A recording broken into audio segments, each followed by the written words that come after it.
Yung statement na ginawa ni ex-Congressman Saldico, na nagbintang siya na 100 billion, sinasabi niya na utos daw ng Pangulo na isingit sa BICAM.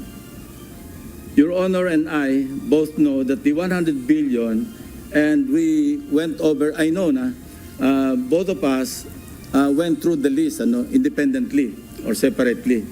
And you and I agree na totoo yung listahan ng 100 billion pesos. Talaga nasingit sa BICAM. Pinatotohanan ni Senate Blue Ribbon Committee Chairperson Panfilo Lacson ang ibinunyag ni resigned Ako Bicol Party List Representative Zaldico tungkol sa 100 billion pesos na insertions sa 2025 General Appropriations Act o GAA. Ngunit pinabulaanan nito ang iba pang impormasyon na isiniwalat nito kabilang ang 25% na komisyon umano ni Pangulong Ferdinand Marcos Jr. sa naturang insertion sa national budget.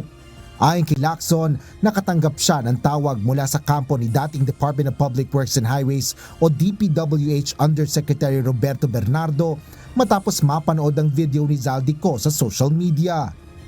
Napag-alaman ko from Undersecretary Bernardo na may mga tao sa Malacanang, not the President, not authorized by the President, who misrepresented him. I will name some of them. Undersecretary Adrian Bersamin. He name-dropped the President, making Saldico believe na utos ng Pangulo na ipasok sa BICAM yung insertions na 100 billion. Now, Yusek Traigib Olaybar, other personalities. Paliwanag ni Lacson, sinabi ni Bernardo ang breakdown ng 100 billion pesos. Unaan niya, napunta ang 81 billion pesos sa DPWH at ang 29 billion ay sa ibang ahensya na hindi niya na alam. Sa 81 billion pesos, halos 52 billion pesos umano ay personal na hinawakan ni Bernardo. Nasa notes anya ito ng dating opisyal at binigyan pa ng kopya ang senador. And talagang sabi niya, naghatid ako ng pera as kickback, but not to the President, but to Yusek Olaybar. And sabi niya, ang pagkaalam niya, kasama si Yusek Adrian Bersamin. 8 billion pesos, Mr. President, in at least 10 deliveries. Isinaad din ni Lacson na may tig-isang armored van ang dalawang opisyal para sa pagkuha ng kickback. Nagpapark anya ang mga sasakyan sa basement ng isang kilalang hotel sa Maynila. Punuan niya ng pera ang mga armored van na mula 800 million hanggang 2 billion pesos. Ang biggest kasi naipon, because March 11, natatandaan niya, inaapuran niya na si Undersecretary Olaybar na kunin na kasi napupuno na at saka matagal na nakapark. Ang sabi ni Olaybar sa kanya, wag muna kasi magulo ngayon dahil inaaresto si dating Pangulong Duterte. So naipon yung laman ng van, sabi niya, mga 2 billion pesos. That was the single largest or biggest delivery that he made to Olaybar. Kung saan napunta, hindi natin alam.